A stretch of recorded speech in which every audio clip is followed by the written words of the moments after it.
అందరికీ నమస్కారం. మనం ఈరోజు ఆదిశంకరాచార్యులు రచించిన సౌందర్య లహరి నుండి 8వ శ్లోకం పారాయణ చేసుకుందామా? సుధా సింధోర్మధ్యే సురవిటపివాటి పరివృతే మణిద్వీపే నీపో పవనవతి చింతామణి గృహే శివాకారే మంచే పరమశివ పర్యంక నిలయాం భజంతి త్వాం ధన్యాః కతిచన చిదానందలహరీం అంటూ ఈ శ్లోకంలో ఇలా చెప్తున్నారు.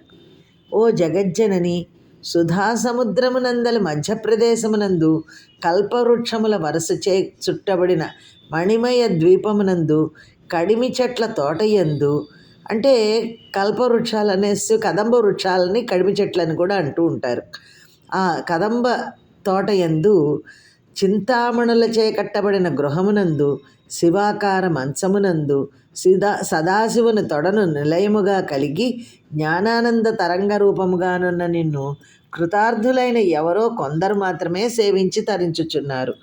అమృత సముద్రం మధ్యలో మణిద్వీపంలో కల్పవృక్షములు కడిమి చెట్ల ఛాయలలో కాంతులు చెందుచున్న చింతామణి గృహంలో పరమశివుని పర్యంక తల్పంగా చేసుకొని చిదానంద స్వరూపిణిగా ఆసీనురాలైన నిన్ను దర్శించగల అర్హత అందరూ పొందలేరు.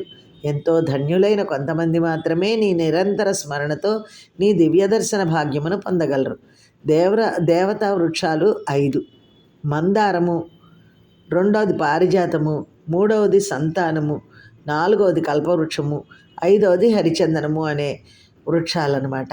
ఓ భగవతి, పాలసంద్రము మధ్యాహ్న రత్నాల దీవి, అందులో కల్పవృక్షాల వనం, ఆ మధ్యాహ్న కదంబ వృక్షాలు, వాటి మధ్యన చింతామణుల గృహం, అందులో త్రికోణాకార మంచమునందు పరమశివుడు అనే శయ్య మీద ప్రకాశించే ఓ జ్ఞానస్వరూపిణి, నిరతిశయ సుఖప్రదాయిని అయిన నిన్ను కొందరు ధన్యులు మాత్రమే సేవించగలుగుతున్నారు అంటూ శ్రీ ఆదిశంకర్లు ఇలా కూడా మనకి అనుగ్రహించారన్నమాట. ఈ శ్లోకాన్ని గనక మనం పారాయణ చేస్తే కారాగార నివృత్తి, సకల కార్యజయము కలుగుతుంది అని మనకి ఆదిశంకర్లు మనని అనుగ్రహించారు. శ్రీమాత్రే నమః.